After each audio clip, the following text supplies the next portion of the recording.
Hello, everyone. Welcome to Zen and Fanfics. Today we are featuring What If Deku Was Single? Mother of two children? The story is written by my mind's realm on Wattpad. Before we start, please like and subscribe for more content. Now let's dive into the story. Midoriya wakes up to the pitter-patter of tiny feet. He opens his eyes and wishes desperately that it had all been a dream and that the pitter-patter belongs to a dog. A tiny hand pushes the door, open to make room for the tiny body that follows. Mama, it's time to get up. Midoriya gives a tired smile to the child and tells him that he'll be up in a minute. The child smiles happily and leaves the room. Midoriya tried to shake away the remainders of the nightmare and gets out of bed. He walks into the child's room and grabs the second one. It's time to wake up, he whispers to the young boy. The child wakes in a small fuss, but smiles once he realizes he is in his mother's arms. Midoriya sets the child down and ushers him to go find his brother. Midoriya walks into the kitchen and starts to prepare breakfast while the two boys play with cars in the corner. Haruko, Sakiko, breakfast is ready. The two boys abandon their cars in favor of eating breakfast. Midoriya sits them down in their chairs and gives them their plates. He watches the two take their plastic forks and munch away messily. Midoriya washes their faces and puts them back near the toys before going into the bathroom to fix his face. He stares at the mirror in disdain. He always looks the same. He looks just like he did back then. He hates it. He brushes his hair and changes into a long sleeve and jeans. The school bus would be here soon. Midoriya dresses his twins in their school uniform and reminds them not to use their quirks in class. He hands them their packed bentos and backpacks before grabbing his keys and carrying them down the stairs to wait with the other children. He tries to ignore the stares he gets as the twins goof around with the other children. He never stands by the other parents. They whispered aloud. The bus comes and goes. Midoriya walks quickly back up the stairs and checks everything one last time. He locks the door and leaves for work. He sees a pity-filled smile as he leaves the building, but ignores it. Things like that don't bother him if he doesn't pay attention. The bus, too. Work isn't that crowded. Most people own cars. He gets OA and walks to the building that he always walks to. The door opens, and he puts on his apron. The worker whose place he takes smiles gratefully and wanders away. Just like yesterday, Midoriya stands behind the counter and scans the items rhythmically. He tells the customer their total and gives them their change. The next person walks forwards. Halfway through the day, someone comes to take his place, and he goes to restock the shelves. His shift ends, and he gets back on the bus. It's filled. He stands numbly on the sides and pays the bus driver when he gets OA. He walks to the pickup area. It's the same as the drop OA area. The parents there spare him small looks of countless emotions. Countless is the word used, but the looks are all the same. Midoriya smiles as his twins run into his arms. He picks them up and they wish their friends goodbye. A parent walks up to him and asks if the kids would like to have a play date at her house. Midoriya smiles and asks his kids, who smile and say yes. He asks what time. The mother says she can take them now or in an hour. Midoriya asks for her apartment number. She replies that she lives down the hall. Midoriya says yes and sets his children down. He takes their backpacks. They all walk up the stairs, and Midoriya tells his children to behave and have fun. He walks down the hall alone. He enters his apartment, sets the backpacks by the couch, and goes to prepare dinner. 2 hours later, his children knock on the door, and the mother tells them they had behaved wonderfully. And her child asks if she can visit the twins tomorrow. Midoriya says that if her mother says yes, she will be welcome. The mother says yes. They all say goodbye to one another, and Midoriya closes the door. His children comment on how they already had dinner and ask if their mom would turn on the TV. Midoriya smiles at them and says of course. He turns on the TV. He lets them pick the channel. Midoriya turns to the kitchen and puts the food away. He will eat later. He goes to do the laundry and tells his children not to leave the living room. They say yes and ask if they behave will they get a treat. Midoriya jokes no, but the children know the answer is yes. He carries the basket on his hip. He hates how perfectly it fits. He goes to the empty machine and writes his apartment number on the board in permanent marker. He puts him in the washer and sets a time on his phone for an hour and a half. The walk back upstairs is empty. He is thankful for that. He hates the half-smile people give him. The children are still where he left them. He tickles them a bit and goes to get the ice cream. The two put their ice cream in the same bowl and share. Midoriya sneakily steals a bite away of one of their spoons and smiles as the children shriek in laughter. When the ice cream is gone, Midoriya sets them in the bath and washes them. The children like it when he scratches their backs. They get into their pajamas by themselves and race to the bedroom. Midoriya tucks them both in and reads a short story. He kisses them goodnight after they have fallen asleep and goes to shower. He finishes his shower and slinks in a bed praying that he won't have the same nightmare he had last night. He knows his prayers won't be answered. Today is the day Midoriya hates the most. Today is the day of parent-teacher conferences. Midoriya doesn't like parent-teacher conferences. The teachers ask too many questions. His children don't like it either. The teachers always focus on the bad stew and not what they wanted to show their mom. Midoriya picks up his children and gives them. Their bus passes. The children insist they can walk. Midoriya sets them back down. They walk to the bus station and ignore the questioning glances that come their way. The children had been getting those glances all their lives. It meant nothing to them. The bus is decorated with a few passengers. Nobody really leaves their houses on Saturday. The children play with the action. Figures their mom let them bring. Haruko has a Naitai 1. Tsukiko has a 13-1. The three arrive at the school. The children wave goodbye to the bus driver. The bus driver waves back. They enter the school, and the twin rush to show their mother their classroom. They wait as the family inside finishes, then they walk inside. The mother gives Midoriya a tiny sneer and huddles closer to her husband. She pulls her children close to her. Midoriya sits down in the chair.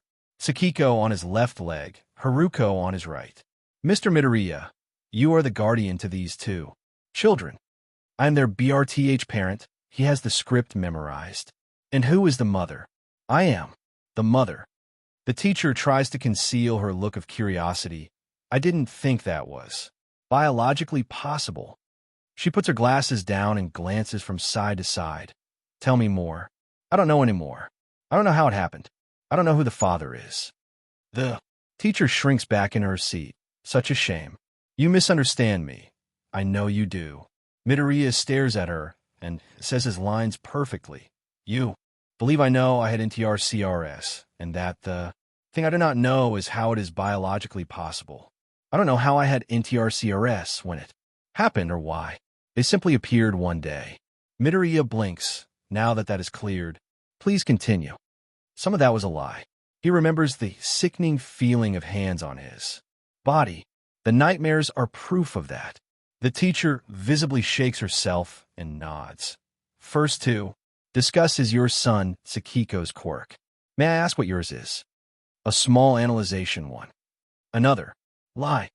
I see how your quirk relates to Haruko's, but it seems to have no connection to Tsukiko's. I believe it comes from his father. Midoriya bites back the S. He knows there was more than one pair of hands on that day. Ah, I see. The teacher writes down what he had said. She looks back, up from her notes. What do you plan on naming their quirks? Midoriya pops up one knee. Haruko smiles. Mine's gonna be named Now You See What I See, that, or Vision Take Over. Haruko has a mental quirk. It allows him to transfer what he wants a person to see into that person's eyes. Midoriya knows that the teacher thinks it's a mutation. Midoriya puts his knee back down and pops the other one up. Tsukiko gives the teacher a polite smile. I want a name. Mine, Trickery, or to match Haruko's. Now you feel what I feel. Midoriya knows that the teacher thinks Tsukiko's quirk isn't related to his. The teacher is right. Then again, neither is Haruko's. Midoriya puts his knee back down. The teacher smiles. Wonderful names I have no doubt you two will make it to the hero course. Midoriya wilts on the inside. The twins perk up and look at their mother, who is smiling down at them. Can we? Midoriya pats them on the head. If you train and study enough. Sakiko high-fives Haruko. The teacher goes on to discuss grades. Sakiko has trouble with math. Haruko has trouble with science. She tells him possible home study methods or tutoring sessions. Midoriya nods and tells her he has the recommended names memorized. The teacher bade them farewell, and they bow politely. The next group walks in, they walk out. The children ask to stop by the sweet store before the bus comes. Midoriya smiles at them and walks them to the store. Haruko picks a panda-shaped box of candy. Sakiko picks Pocky. Haruko quickly swaps his out for Pocky. Midoriya remembers giving them Pocky twice before.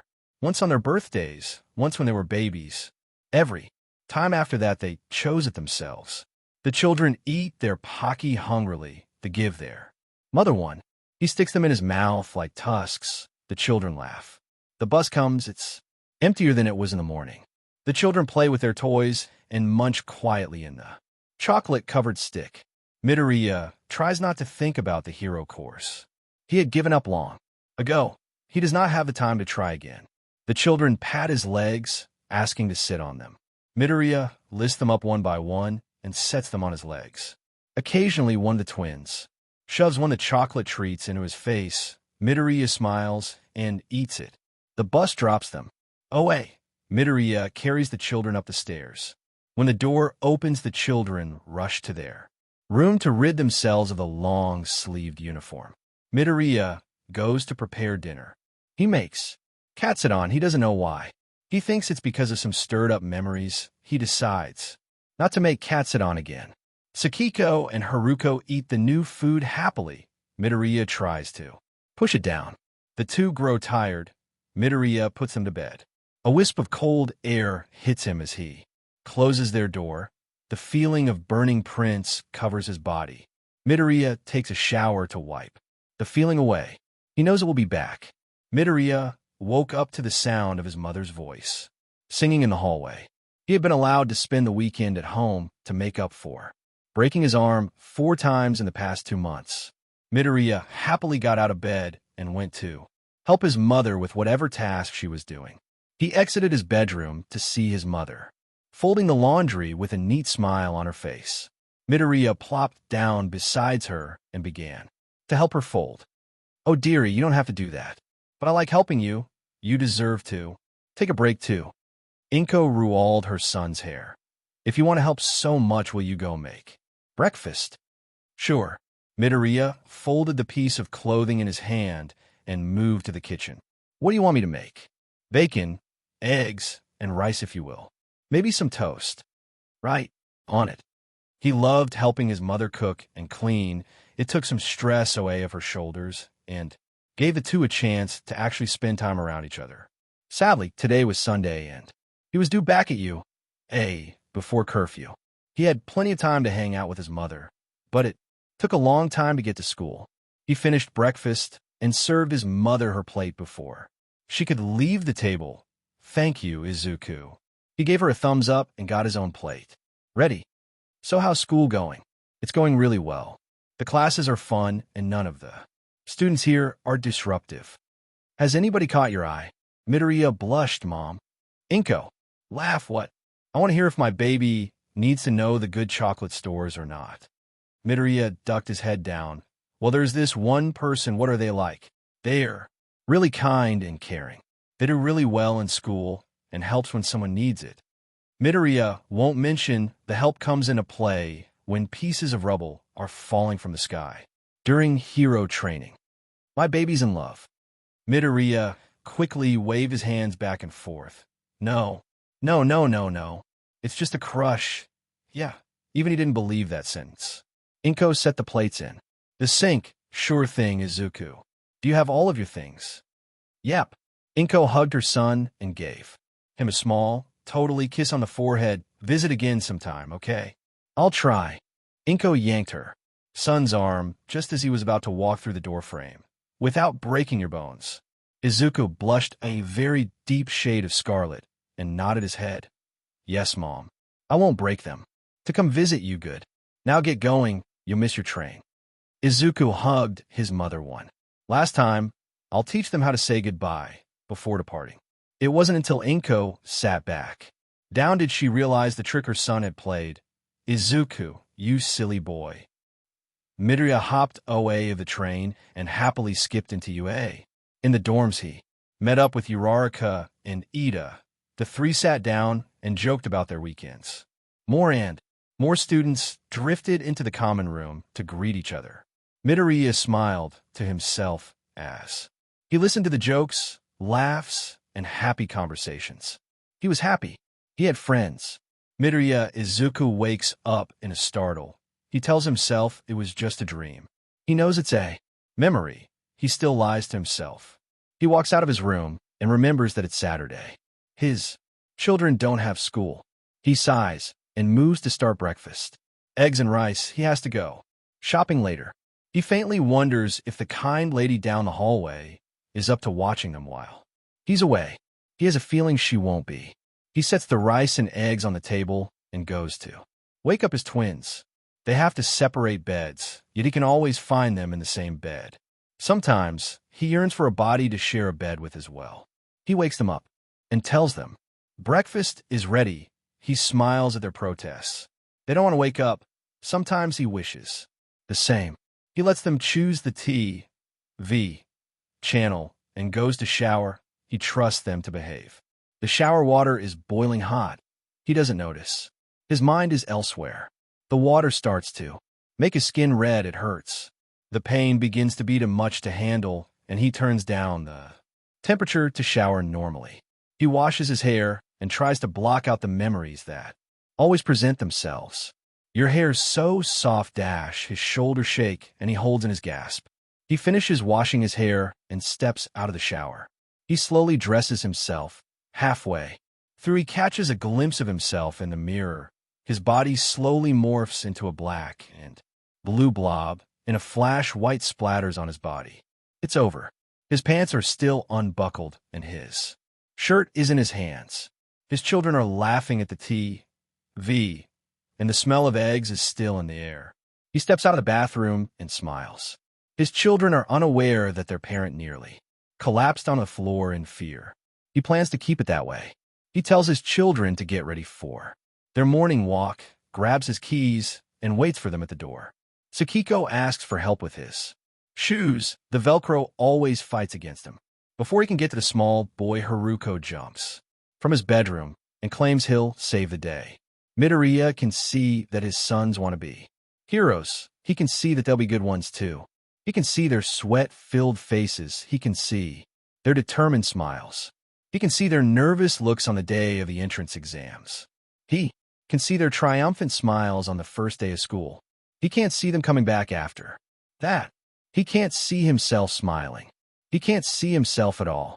He sees his children smiling with friends and learning new things. He can't seem to find his place in the picture. He sees Haruko and Sakiko destroying dirt monsters. He sees them beating everybody in the kitchen. He can't seem to find himself. Let's go. Can we go now, please? Midoriya looks down and sees that Sakiko's shoes are latched correctly. He teases them. I don't know, maybe it's the sunny today. He smiles at their complaints and opens the door. Sakiko and Haruko rush towards the stairs. They stop in front of the door down the hall. Can we invite her? Midoriya stills on the inside. On the outside, he smiles and nods his head. Sakiko knocks politely on the door while Midoriya stands behind them. His face tells no emotion. A man opens the door. Midoriya's children ask if their friend is home and if she could go on a walk with them.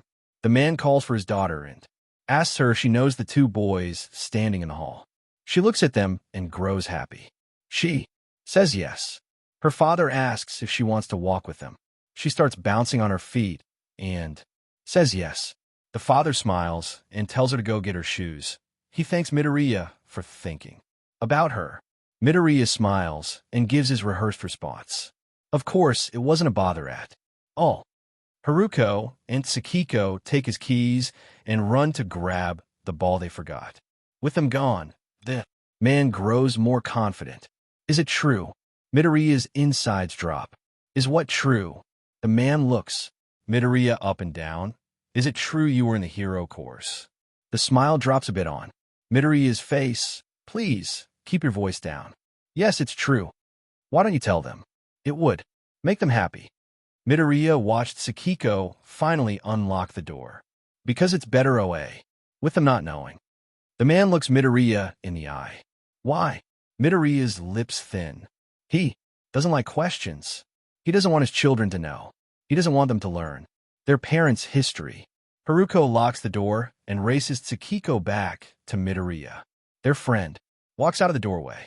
Midoriya carries the ball for the children.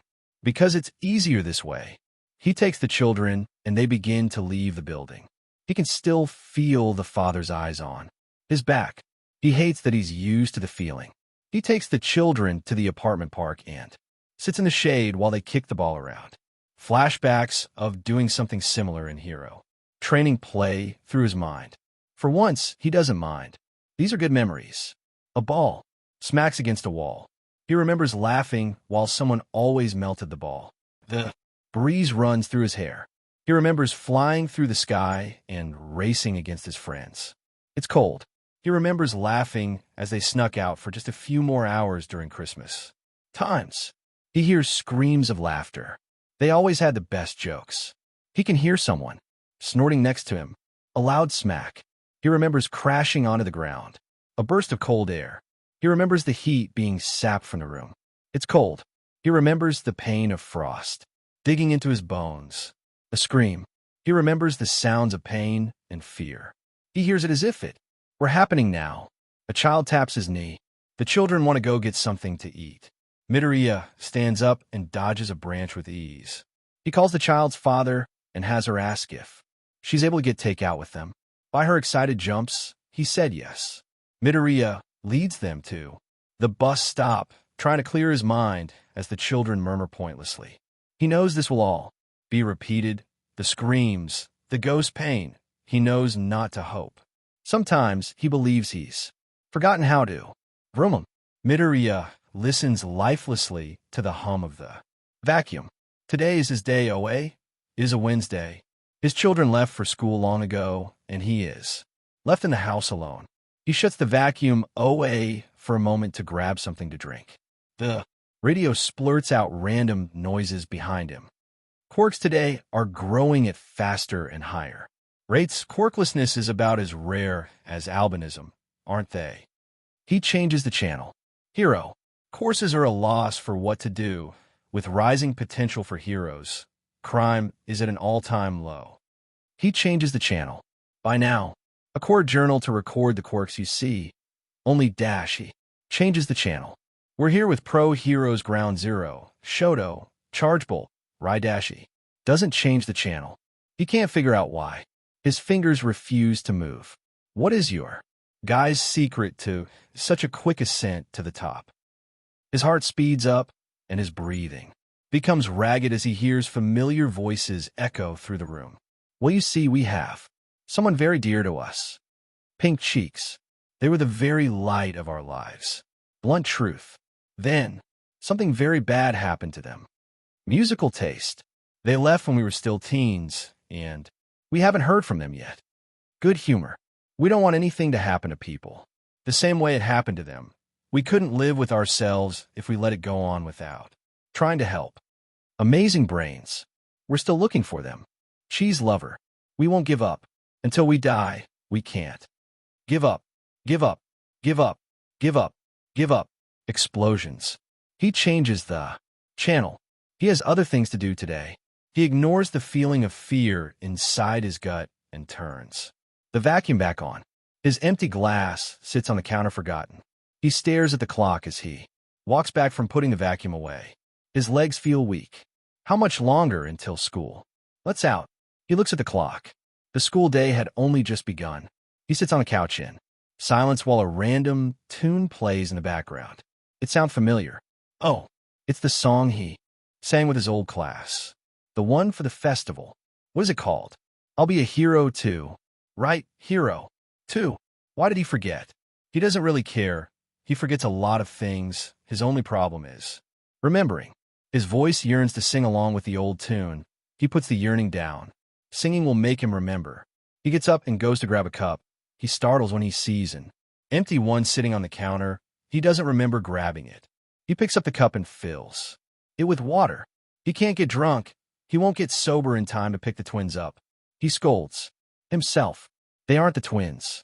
They're his twins. They're also their kids. Midoriya pushes his thoughts away. It's easy for him to do it. He does it all the time. He empties his glass in the sink. His thirst gone. He watches as the water splashes in the sink until it leaves almost no trace behind, kind of like he did. Midoriya rushes to the bathroom. He feels as if he has to hurl. Nothing comes up. He gets out of the toilet and stares at himself in the mirror. It's a wonder no hero recognizes him. He looks like he did before the twins. Has he said that before? He guesses that. He repeats things a lot. Midoriya, in a splash of anger, takes toothpaste and smears it over his reflection. He sets the toothpaste down and goes to get the wipes. The mess isn't going to clean itself. When that's done, he decides to rearrange the apartment. Expressionless, he picks up the couch with uncomfortable ease. He wishes it was harder for him to move. He also wishes that he would smile for someone who wasn't his children.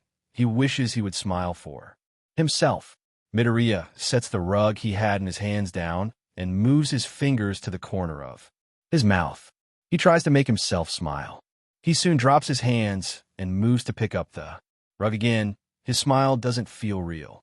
He finishes cleaning and goes to the fridge, hoping it was empty. He stares at the fridge, stocked full of food. He scolds himself. He is lucky to have this food. He shouldn't complain. He closes the fridge and wanders around the apartment in circles. He has nothing to do. He has no one to smile for. He has no one to keep him from remembering. He freezes at the knock on the door. Who is it? He asks, in a voice a few pitches higher than his own. Hi. We were wondering if Mr. Midoriya lives here. Midoriya nearly drops to the floor. Blue hair. I'm afraid I don't know who you're talking about, Midoriya says after a few moments. The reports say a green-haired man has been living here for the past few years. Deku, please, open the DMN door. Flu-eye tail, pink cheeks. Midoriya rushes to the bathroom and throws on a horde of makeup. He puts on a light green wig and blue-eyed contacts. He opens the door and tries not to throw up. Staring back at him are 5 familiar faces.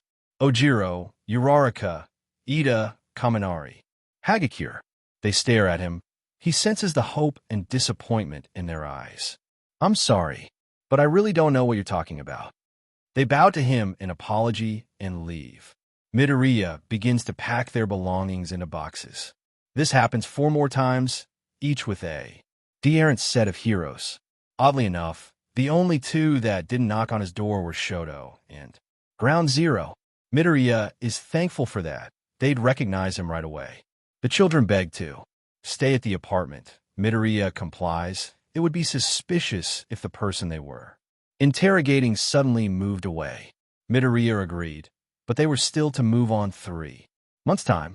Midoriya had always woken up with a smile on his face. Today, it was extra big. Today, he was going on a trip with Ida and Uraraka to the local aquarium. He sang to himself as he showered, a sign that he had no fears for the day. He loved to sing. It filled him with happiness, and it spread that joy to others. Singing was a way for him to release his happiness to the world. He picked the extra good-smelling conditioner. In his room, he picked a casual outfit. One of his favorites, his blue jeans that fit just right, a shirt with the word T-shirt on it, his famous red shoes, and a jacket with pro hero names scattered on the back of it. He picked up his already charged phone and threw it in his drawstring backpack. He met Uraraka and Ito in the common room. Uraraka was wearing pink hoodies and black leggings with flats on. Ito was wearing a blue long sleeve with sweatpants and his favorite pair of silver shoes. Ready to go? Midoriya asked with a laugh. Ida smiled, and Uraraka let loose a small giggle. Come on, she said, as she marched towards the door. We have fish to see. Achiko, there are more than just fish. At aquariums, whales, sharks, seals, octopi, crabs, and an array of other animals also live at the aquarium. Uraraka squeaked and blushed deeply. Sorry, Ida. Midoriya laughed at the scene and closed the doors behind them. What are you guys excited to see? Achiko raised her hand into the air and began to jump. I want to see the jellyfish. The puffier, the better. Ida blushed. I was hoping to see the sea otters. Achiko gushed. That's so cute, Ida. I never pegged you as a sea otter guy. Neither did I, Deku added. I thought you would go for some smart-sounding name. I've always loved the sea otter, Ida said while they boarded the train. They were my mother's favorite, and they were the first creature I saw on my first aquarium trip. He looked down at the two of them. Enough about me. What are you excited to see, Deku? I wanted to check out the starfish and eels, he laughed. They're such bizarre creatures. Ida shivered at the sound of starfish. You sure have that right. Achiko put a finger on her chin. If you think about it, eels are kind of like you, Deku. Both of you sparkle when you get emotional. Achiko, well, you're like a chipmunk, tiny and big-cheeked. Achiko held an A, snored as she giggled. Midoriya, oh shush, Ida, Achiko scolded. You're no better than an obedient greyhound. The shame. The trio laughed as the train pulled to a stop. The aquarium is in sight, boys, Achiko declared with a fist in the air. Hurry up, Midoriya smiled, as he and his friends ran the rest of the way. He was happy. He had friends. Mama, Merry Christmas. Midoriya wakes from his nightmare and stares into the glimmering eyes of his children. For a second, he forgets how to smile. Is it? He asks with a confused look on his face. I thought it was Naughty Kid Day. Sakiko squeaks and runs away as his mother jumps out of the bed. Haruko is not as lucky and is lifted by his mother. No tickles. Haruko begs. Midoriya thinks for a second before he throws Haruko on the bed and tickles him. Sakiko, help. Sakiko runs into the room with a cape on and runs to tickle his mom. Midoriya falls to the ground in genuine surprise. Haruko gets up and runs away with Sakiko. Midoriya remains in the ground for a moment. He gets up as the feeling of déjà vu begins to whistle in his brain.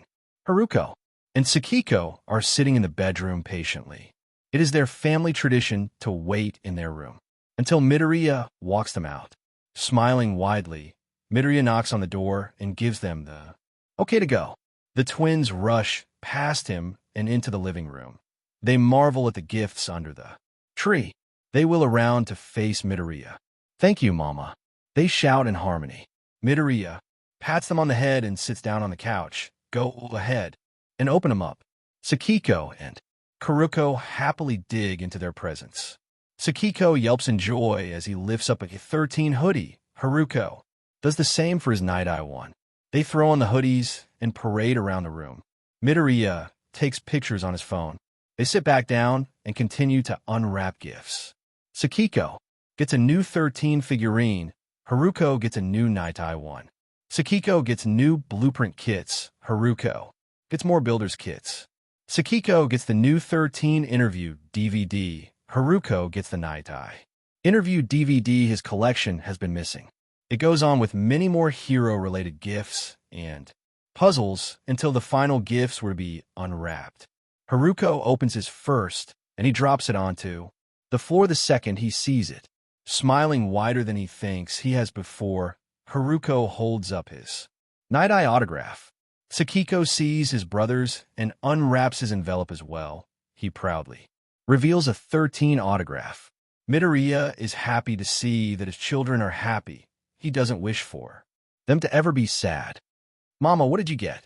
Midoriya looks down at Sakiko. I got the gift of 2 happy little children. Sakiko smiles back at his mother before going to play with Haruko. I'm going to go check the mailbox, Midoriya tells his children. They tell him they understand. Midoriya is outside the door. He drops his smile. Some part of him is upset that his children like pro heroes that much. It reminds him of his younger self, who was hurt too much growing up. silently as to not wake the neighbors. Midoriya made his way to the mailboxes. He winces as the stairs creak beneath his steps. They never did that before. Is he gaining weight? He should eat less.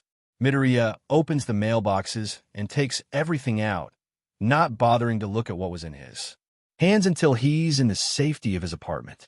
Outside his door, he takes a deep breath in and smiles.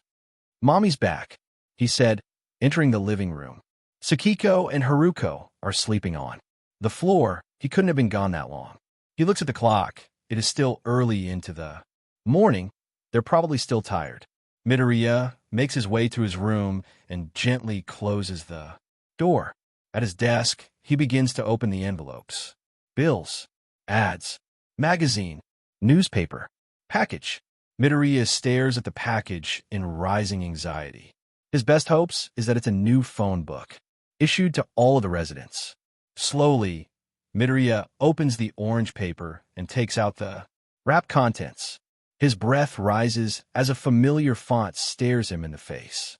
This shouldn't be there. It shouldn't be there. He had never wanted to see the hideous font again. Campos, how did it find him? Midoriya feels the familiar blasts on his back and can seize the burn marks that haunted his mind. Give it back. He doesn't want it back. No. He wants it gone. Midoriya grabs the book and tosses it across the room. He doesn't want anything that reminds him of before the twins BRTH. He stares at the notebook on the floor from his chair. Words float around his mind, and no matter how hard he tries, he can't wipe them away. MT lady, quirk. Notebook number 5, number 9, number 2, number 12, number 1, gang orca. Quirk, number 3, number 8, number 6, number 11, number 7, all. Might.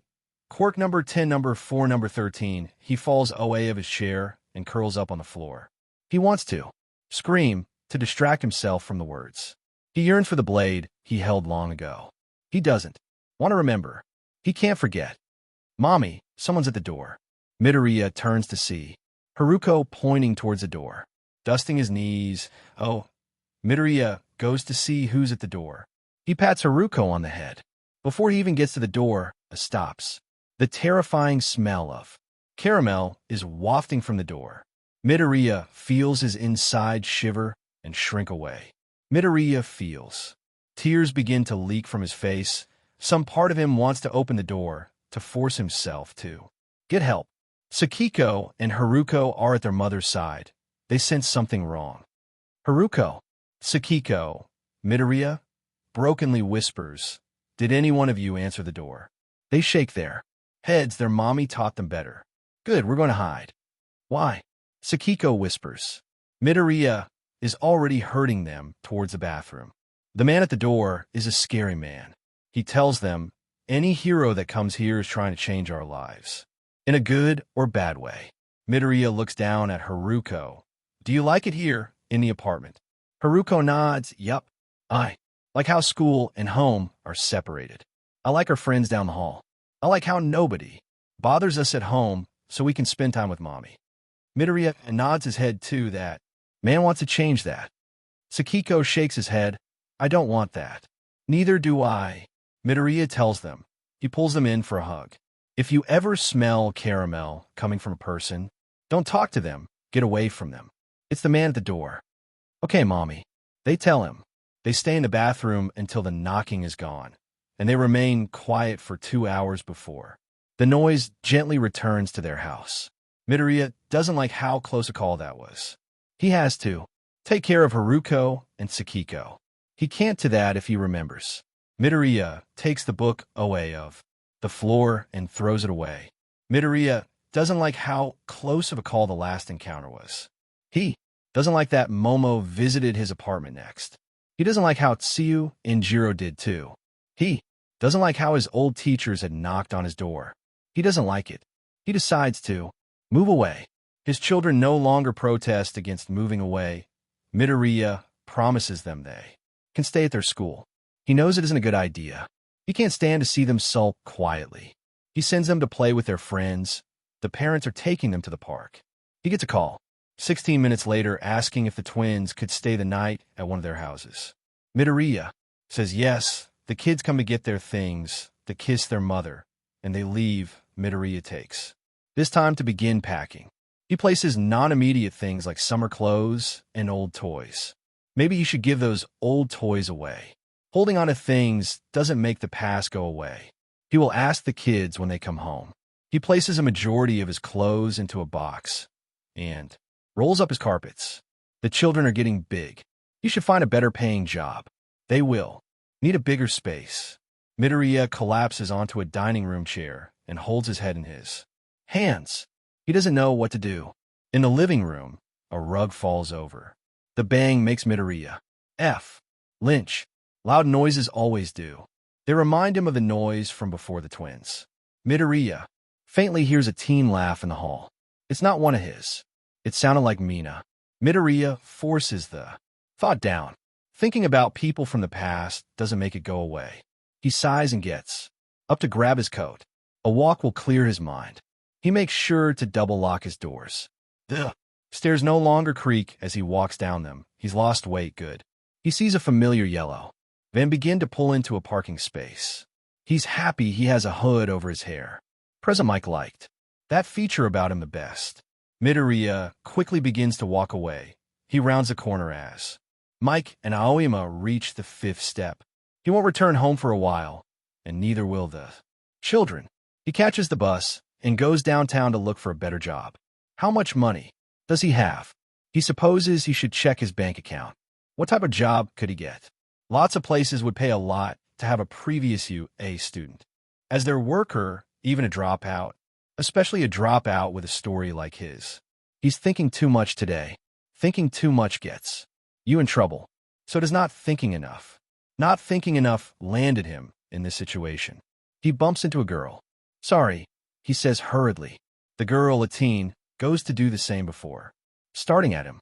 Midoriya recognizes the horn on her head. Deku. Midoriya freezes as Eri stares at him in disbelief. Deku, is that you? She goes to pull his hood down. He's too scared to resist. Deku, where have you been? Eri screams at him. She's crying. Why is she crying? Midoriya watches slowly as she pulls out her phone and snaps a picture of him. No. She puts the phone to her ear. Midoriya hears Todoroki and Aizawa's voices. No. She goes to grab his hand. Everything is falling apart. She tugs on his hand, trying to pull him toward the police station. It can't. He feels people stare at him. He can't process their whispers. It can't fall again. He sees Eri shout at him. She's still crying. He won't let it. Midoriya rips his hand out of Eri's grasp and runs. He runs through the parted crowd. He runs through the city. He runs. He can hear Eri run after him, begging for him to stop. She doesn't understand that he can't. Midoriya turns into the alleys and jumps into a random ladder. He climbs into an abandoned apartment. Eri runs past it. Midoriya collapses for the 2nd time that day. He pulls out his phone and begins to cry. The parent answers. Midoriya begs the parent to hide Tuskiko and Haruko to keep them locked away, wherever they are. He tells them that he'll be there soon to pick them up and not let anyone see them. He nearly cries in relief when the parent agrees to. Midoriya hangs up after getting the address of where they are. He waited too long. The past didn't go away. The past was chasing him. It's found him. Midoriya feels his face grow wet as grief-filled tears spill from his eyes. He can't cry, not now. He pushes himself up and climbs along the rooftops. He throws away his hood and buys a random one. It's brown. He rushes to the spot where his children are. On the way, there he sees pro heroes outside his apartment. He runs faster. When he gets to the house, the parents bombard him with questions.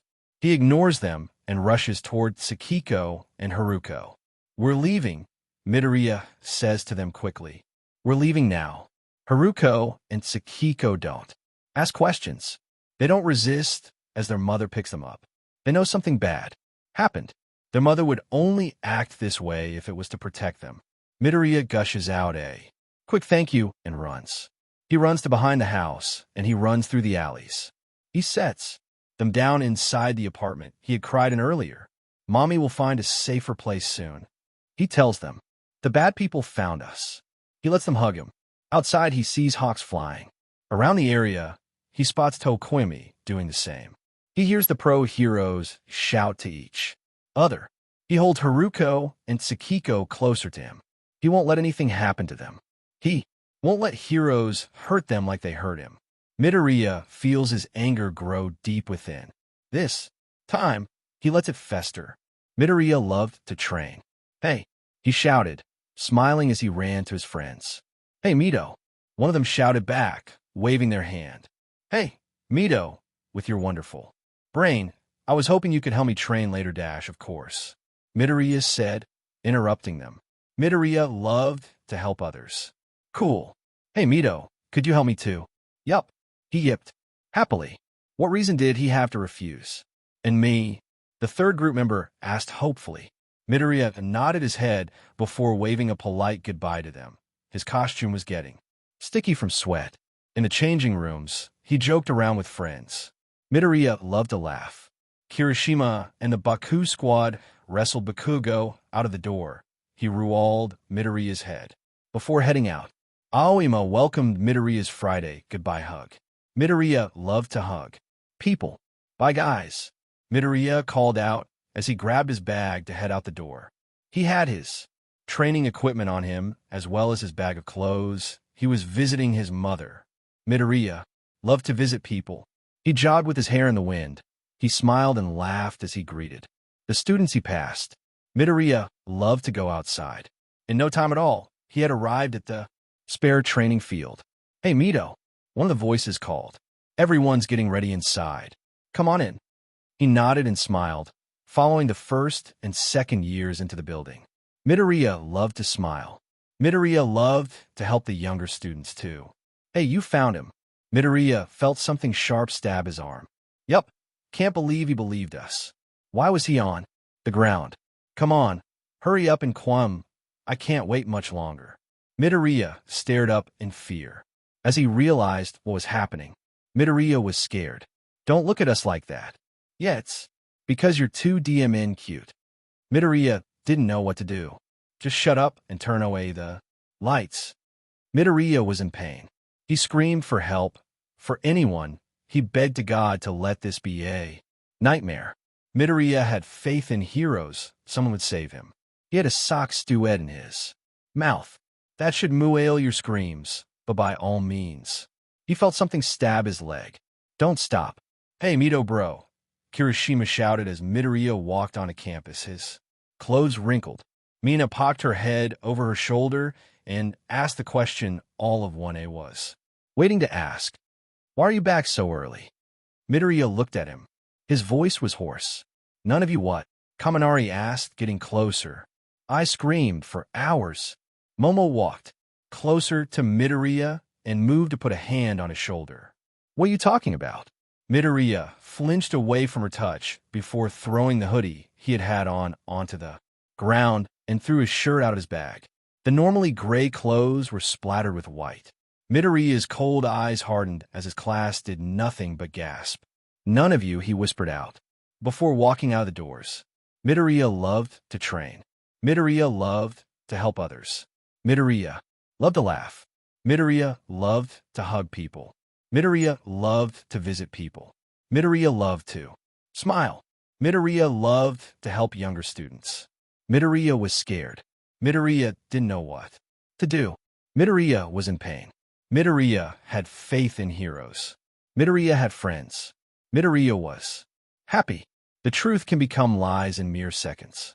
Hugging Haruko and Tsukiko close to his chest, Midoriya contemplates what to do. Should he run for it? Should he hide until nightfall? Should he? Tsukiko sneezes. Midoriya feels the air temperature with his hand. It's too cold in this room. Haruko and Tsukiko will catch colds. Making a decision, Midoriya lifts up a twin in each arm and jumps down. He lands quietly and walks behind the buildings, freezing whenever a pro hero passes an opening. The train station is a few blocks away. He can make it if he's stealthy enough.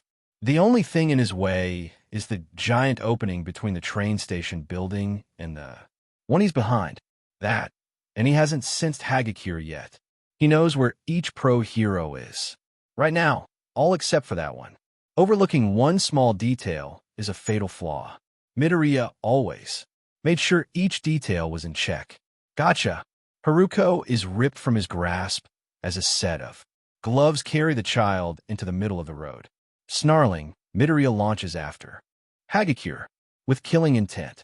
He rips a pipe OA of a building and slams it into the invisible woman's side. She falls to the ground after receiving the merciless blow. Midoriya grabs Haruko and goes to hide behind a building when a wall of ice surrounds two sides of him. Todoroki, Midoriya's concern is split between keeping an eye on Hagakure, Todoroki, other approaching pros, and keeping the twins warm. Whine. He takes away his hoodie and places it on the two children. Mommy will keep you safe, he tells them, moving to stand in front of them. I promise. Now put these in. Those people saying naughty words. He hands them each a pair of earplugs and keeps his eyes on the heroes. Yes, Mommy. The two answer. If it helps their mommy get out of here sooner, they'll help. Midoriya, why did you run away? Midoriya pivots a part of his focus onto Tokoyami. Because I had to. We could have helped you. Midoriya spits on the ground. Help? Me what? Reverse time. Who are you? Midoriya sees Achiko reach for Tsukiko out of the corner of his eye and jumps onto the ice wall. He pulls her down and slams her onto the ground. In front of Tsuyu. Don't touch them. Midoriya, are they dash mine? He sneers at Ida. Does the green hair not tell you enough? But how dash, how else? Midoriya shouts, his patience rapidly dipping as the time keeps ticking. How else would man get PRG and into other than having a 50-50 chance quirk used on them? Jiro gasps and plugs her mouth. Don't tell me it was dash. Midoriya throws a piece of ice at her. Don't say that name. Any of them. Tsukiko clutches Midoriya's leg. Midoriya turns to see Kaminari edging closer. He turns his head and growls at the pro heroes, waiting for Kaminari to get closer before he jumps out and throws the blonde to the ground. The encounter is less than a second long. Midoriya is already back in front of the twins before the other pros can do anything. Why can't you just leave us alone? Midoriya snarls. We were fine. This entire time. We were happy.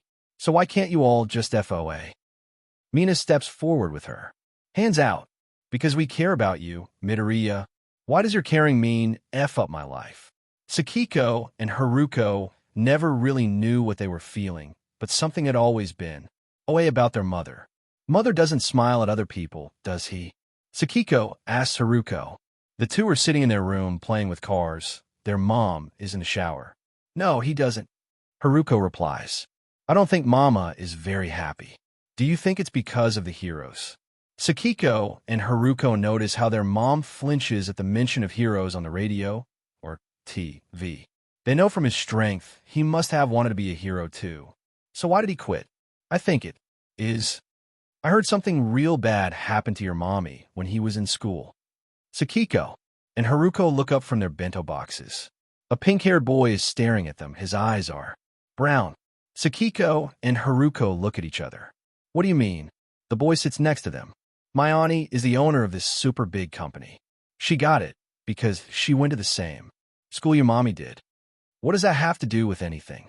The boy leans into the table. I heard my mommy and auntie talk a lot about your mommy a lot. They say that when he was alone, some bad people did some bad things to him and that none of the hero class helped. Tsukiko angrily clenches his chopsticks. Why would someone do something bad to our mom? I don't know, the boy shrugs. But I do know that Auntie thinks the heroes should stop looking for your mom. She thinks that if he wants to be left alone, he should be left alone. The heroes are looking for Mom. Haruko asks. His voice is filled with suspicion as he thinks about the past. Heroes that visited them and spent time around their area. Yep, the boy dings. They want to take him back with them and make him be a hero again. But Mommy doesn't want to be a hero. Haruko and Tsukiko don't know what to do as their mom hugs them in the bathroom. He's crying. They hate it when Mommy cries, especially when they see that he's been hiding it. They correctly guess that the hero at the door is why. Their mama seems to know that person. Were they friends? Then why didn't they help Mama when he was hurt by the bad people? Were all of Mama's friends like that? They didn't sound like friends. Friends don't show up years after. You got hurt to say sorry. Friends don't want to make their friends do things they don't want to do. You guys are bullies, Haruko says to the pro heroes. Haruko. Midoriya hisses.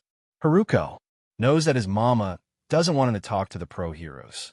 Mama probably thinks the heroes will hurt him and Tsukiko. Haruko knows Mama won't let that happen, but he has to help. His mama. Bullies, says one with a red V costume. Tsukiko nods his head and backs Haruko up. Only bullies mess with people who don't want to be messed with. Someone with weird elbows steps forward. But your mama was hurt, and we need to help him. Haruko stares the weird man in the eye. Mama isn't hurt anymore. Mama was hurt a long time ago. Tsukiko glares at the heroes. You were too late. Midoriya wants it all to be over with. He wants to go back home. He wants his children to be asleep in their room. He wants to wake up to the train every morning. That dream is better than this one. He's on his way. Midoriya turns his head to look at Shiro, who is whispering to Todoroki. Who could be two people? Katsuki. All Might. Midoriya pushes his children back farther behind him. Both are dangerous. Both wouldn't think twice about aiming to capture Haruko and Tsukiko. How long until he gets here? Katsuki or All Might? Any minute now. Katsuki or All Might? Midoriya hopes it's Katsuki he can deal with. Katsuki didn't hurt him as much as All Might did. Katsuki was the only one who tried to visit Midoriya when he was in the hospital. Katsuki was the only one who would look at Midoriya on the street and turn the other way. Katsuki left him alone. A large figure steps from around the corner. All Might. Midoriya begins to tremble. Fear, rage, hurt, regret. All Might has done nothing but hurt him, and now he's going to do it again. Midoriya unconsciously shifts to guard Tsukiko and Haruko with his entire body. His legs are pressing against them. He's shivering too much to notice. Young Midoriya. Midoriya flinches at the shout. I'm glad we finally found you. Midoriya begins to growl. One more animalistic than before, one akin to a true cornered animal. He's stuck. He can't get out. Please come back to us. Midoriya shifts back as All Might draws closer, his hero form blocking out the sun. Midoriya realizes that the world has gone white. Tsukiko watched as his mom jumps out from behind the building to rescue Haruko. Tsukiko feels the fear their mom had when Haruko left his grasp. Tsukiko feels the hatred his mom has towards the person that took Haruko. Haruko sees his mom rip a pipe away of a building to save him. Haruko sees the other pros catching up. Haruko knows that his mom would do anything to keep them all safe. Haruko knows that the pros will only make his mom sadder. Mama isn't hurting anymore. Haruko shouts at the heroes. Then why hasn't he come back? Asks one with blue hair. Tsukiko pouts. Mama just doesn't like you anymore. Who's that man? Tsukiko wonders. He's big. Tsukiko feels his mother's fear spike. That man is bad.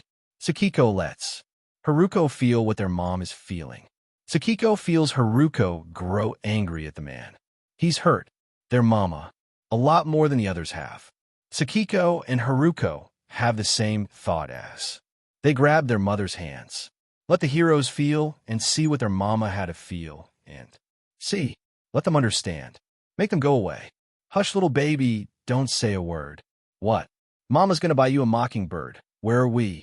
Deku mouths to the others. His voice doesn't carry any weight, but they sense what he says regardless. And if that mockingbird don't sing? I don't know. Ida replies. His lack of voice catches him OA guard. Mama's gonna buy you a diamond ring. Look, Uraraka shouts. She points toward two children that are sitting hand in hand next to a giant screen. You've hurt Mama, one of them says. His hands are glowing. You've hurt him so much. And if that diamond ring is brass? Nonsense. All Might argues. We care about your mama very much. Liar. says the one with glowing eyes. Liar. Can't you see how much he's hurting? He was happy before you all came here, happy with us, happy that the three of us were safe. Watch, they say in sync. Watch what you've all done to our mamas. Life. Mama's gonna buy you a looking glass.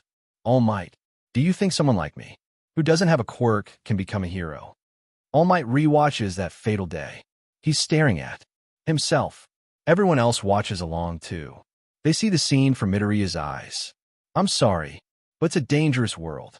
Someone who doesn't have a quirk can't do anything and will end up getting hurt. Try for something more realistic, like a police oaser or a fireman. Hopeless.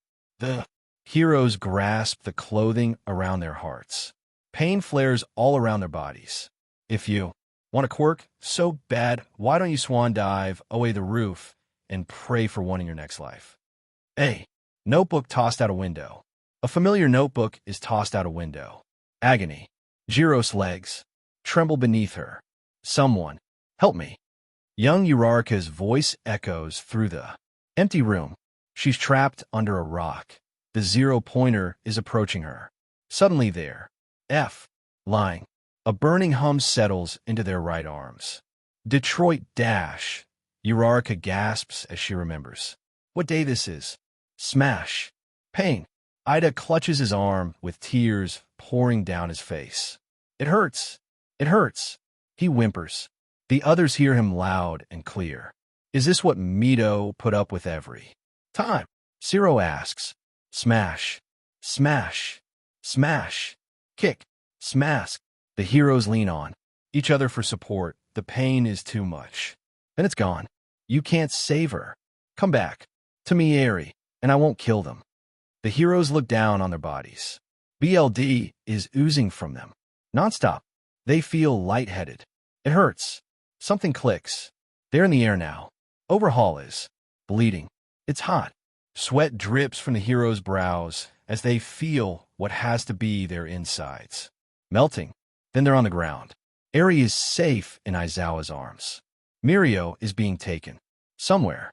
The others are celebrating. Alone. Hey, babe. You've come to see us again. Disgust. Please. Midoriya's voice comes from their mouths. Please leave me alone. Come on. A giant figure creeps out of the alley. Midoriya's feet step back. After how kind I've been to you. You haven't been kind at all. Fear creeps into the heroes. I'm your upperclassman. Calling me such things is highly disrespectful. Upperclassman. Mizo repeats slowly. His eyes widen. No. You ready to play? Midoriya sees the exit. Just a little further. He bolts. Fingers graze along his neck. He makes it into the dorm view before they can grab him. I'll win next time. The underclassman giggles. See you then, Fear. Come on, boy. All Might shouts from the center of the room. You'll never be able to become the next symbol of peace if you keep this up. I'm trying. Midoriya shouts in his brain. Yes, sir. He shouts out. Loud. Midoriya jumps away of the sidewall and aims for the target above All Might's head. Bone. Crushing. He falls to the ground and spits out BLD pain spikes through his every inch. You'll never become a hero at this rate. You have to catch up to young Mirio. You have to prove Knight. I wrong. They can hear All Might step closer and pat them on the back. We'll try again next week. Disappointment. The next scene is in the park.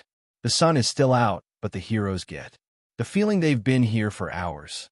A crack. They whirl around to see a familiar hulking figure. Without thinking twice, Midoriya activates his quirk and runs away. I can't beat them. They'll accuse me of beating them up. And I can't report them. No one would believe me anyway. No one listens. Midoriya is about to rush past the gym when a long arm grabs his shirt and lings him inside. No, Kiki, there weren't any rules that said I couldn't invite more people to play. No, someone grabs his leg. Please. The heroes feel the urge to puke. Goosebumps crawl along their bodies as they feel what Midoriya feels. He tries to activate his quirk, but someone beats him to it and stabs him with a needle. He can feel his quirk diminish down to almost nothing. Heavy hands touch his sides. Kiki, I win. Kill me. His stomach is heavy. It's slowing him down. He can't let anybody hit him. He can't let anybody see. Midoriya stops, showing up to class. The heroes see Aizawa walk into the room. He stares at Midoriya's stomach. Who? His voice is cold. Midoriya breaks down into tears. I don't know. There were so many. Did you consent? The heroes can see the pain and shock in Aizawa's face when Midoriya shakes his head. Never. Calloused hands grab their shoulders. Tell me who it was. I can get them arrested. The heroes struggle to hold their heads still as Midoriya shakes his head. I can't. Why not? Midoriya placed a hand on his stomach. They threatened. Mom and the kids. Aizawa looks away. He's grimacing. I'll get you out of here. Midoriya looks up. What? I'll get you out of here. Somewhere safe. But you can't be a hero anymore. I am sorry. At least not until your children are safe. No, Midoriya tells Aizawa. Take me away from here. But I never want to be or see another hero again. The heroes notice the calendar. This event occurred 1 week before Midoriya quit the school for good. In the next scene, everyone kneels down and wraps their arms around their stomachs. A parade of sharp pains assaults them repeatedly. It's so much they can barely see. Childbirth. Sue croaks out. Even with their eyes closed, each hero sees the next scene perfectly. A blaring white hospital room, people rushing in and out, so much noise. Pain coming from their abdomen that's unbearable. Midoriya. Mr. Midoriya. Look at me. Focus. I need you to hold still. Hands wrap around his body to hold him still. Not again. Panic flares through him. Not again, not again, not again, not again. Cold hands plunge into his body and remove something. He feels empty. The pain is somewhat gone. The heroes look down. Something is poking their bellies. It's going in and out, in and out, closing their stomachs up. C-section. Think he asks, though it's more of a statement. He's panting heavily. 2 bundles are placed in Midoriya's arms. Harakoned. Sakiko, Midoriya mutters instinctually. Those are their names. He's so tired. Midoriya passes out. Haruko Tsukiko, the square goes and the chibi hand pats the square hole. Midoriya claps. Good job. The children giggle and clap too. One of them picks up the heart block and places it on Midoriya's heart. Ah! Midoriya is speechless. He smiles and nods his head. Ma! The other twin begins to say ah as well. They're looking at him. We can be happy. Here. The heroes see a stack of papers. Midoriya is living blocks away from the train station. He was still that close. Kirishima whispers. The phone rings. Midoriya pats their heads and goes to answer it. Hello. Hey babe, been a while. Midoriya chokes. He can't move. He's petrified. Koto winces and covers his mouth. He wants to throw up. How have you been? Midoriya doesn't respond. He can't.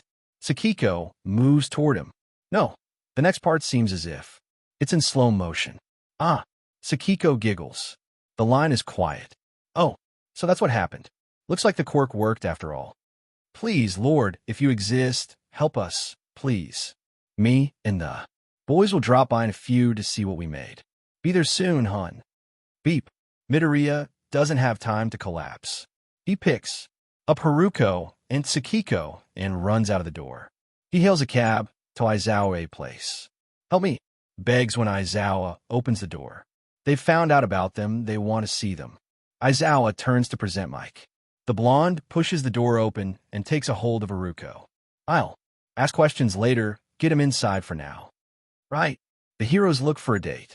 This event occurred 2 months after Midoriya quit school. Next, says Haruko, you will see it through our eyes. And, says Tsukiko, you will see Mama has gotten better without all of you. Haruko, Tsukiko. The heroes see a tired look on Midoriya's face. Come to Mommy. There.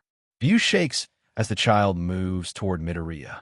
Midoriya picks up the children and hugs them tightly. My babies, a blossoming feeling opens up in their stomachs. Hope. A soft wail opens. up the child's eyes. It's coming from the area next to them. That doesn't sound like a child, Momo remarks. Slowly, the children maneuver out of the crib and toward the noise. Mommy never cries unless he's really, really sad, the twin with glowing eyes says. Never, agrees his brother. The heroes slowly peek around a door and see a teen curled up on the floor. Kirishima suddenly grips his stomach and moans in pain. Mina grabs her arms. The children move toward their mom and lay down on his legs. It spooks Midoriya. He jumps up and stares at them with bloodshot eyes. Carefully, he puts a hand on their heads before wrapping them in a hug. The pain in all of their bodies lessens a little. Comfort. The children are walking now. They glance up at their mother, who is struggling to eat. Midoriya used to love white rice, Hagakure says, while she leans on Shoji. One of the children walks toward him and grabs the spoon. Yeah, says the child. Midoriya looks confused, but opens his mouth when he sees the pouty face the child has. Vroom. The child puts the spoon in Midoriya's mouth and takes it out to grab. Another spoonful. Yeah.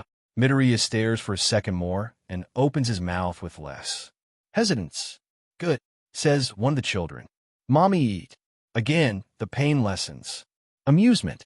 The heroes feel a warm gaze on them as a tiny hand colors a picture red. Isn't that Kirishima? Tokoyami asks. Sato squints and takes a closer look. It is.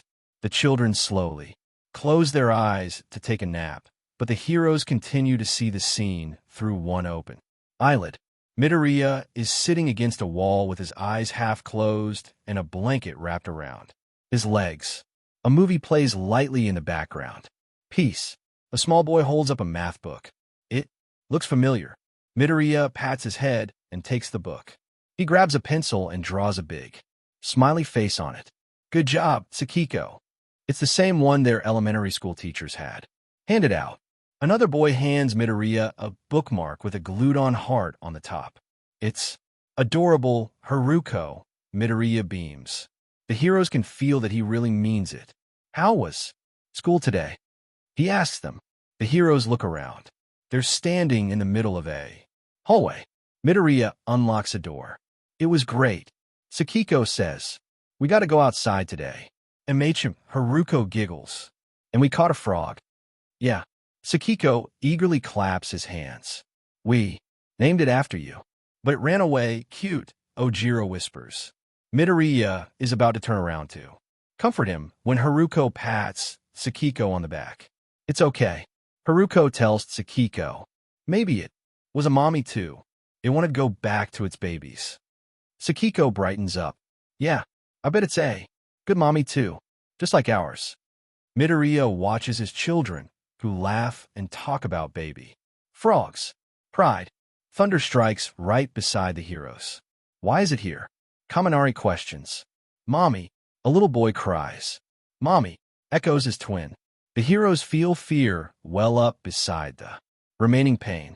The heroes feel the children's tears as they cry. Midoriya comes bursting through the door with a dreadful expression. Haruko. Sakiko. Chubby hands reach out toward Midoriya. Mommy.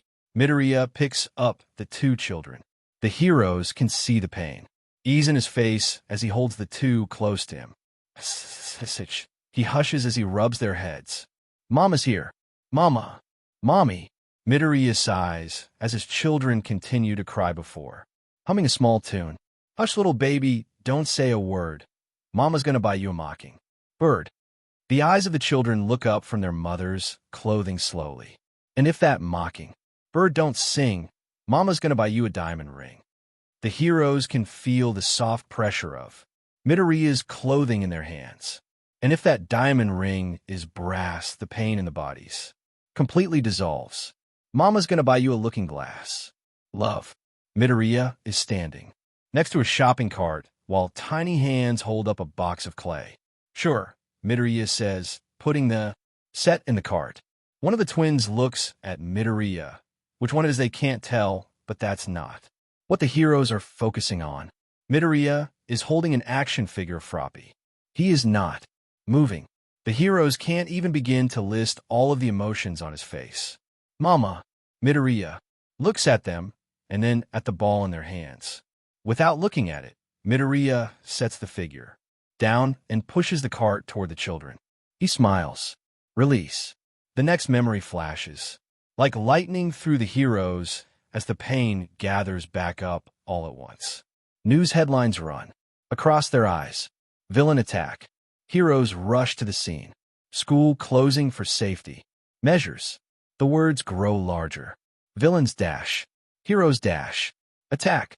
School the children will villains. Heroes. Children. He fear from before creeps into their bodies, this time enhanced by the knowledge of consequence. Uraraka bends over as if she were about to throw up. Scenes from the past few years barge through their minds. Scorn, mockery, shame, fear, guilt, sorrow, hatred, fear, responsibility, expectation, fear, failure, fear, fear, fear, fear. Each time they see themselves through another's eyes, their pain grows. They see Todoroki at a grocery store. They see Koda on patrol. They hear about Uraraka helping the school down the street. Ciro's tape is still stuck to a wall. Momo's company products leak into each store. Jiro and Hagakure are leaning on each other for support, trying their hardest to keep from falling over in complete agony. The heroes open their eyes to see that they're hiding behind a building. Isn't this today? Momo asks. There's a child on their back and one in their arms. Gotcha. The child isn't in their arms anymore. Kirishima grasps his throat as fire builds up within him. One of the twins is being carried away. The heroes watch themselves corner Midoriya like a wild animal. All Might shows up. Tokoyami can't help but glance at the giant man and nearly throws up. There isn't an ounce of emotion in All Might's eyes. The white dome around them subsides slightly, enough for the heroes to see a shaking body on the other side. They, with their own eyes, see Midoriya rapping, his arms around the unconscious Haruko and Sakiko. He pays no mind to the ice sliver in his knee. His arms wrap tightly around them, and his eyes stare at the figures in the distance. Keikaken, Midoriya whimpers. Aizawa. The two pros rush over to Midoriya. Bakugo picks Midoriya up while Aizawa clears the way. Yamada is pulling the knocked-out pros' bodies out of the way of the street. Bystanders gasp at the show as Bakugo sets Midoriya in the back seat of Aizawa's car. He glances over to the white dome. The heroes can feel that he sees them. A sneer forms on his face. The four leave. The dome breaks. A Heezer prize. Thank you for joining us on this journey through What If Deku was single mother of two children. We hope you found it as captivating as we did. A big thank you to my Mind's Realm for creating such an engaging story. Don't forget to visit their profile on Wattpad for more fantastic works. The link is in the description below. If you enjoyed this video, please give it a thumbs up, share it with your friends, and subscribe to Zen and Fanfics for more intriguing explorations into fanfiction and fantasy. Your support helps us create more content like this, and we love hearing your thoughts and suggestions in the comments section. See you soon in the next video.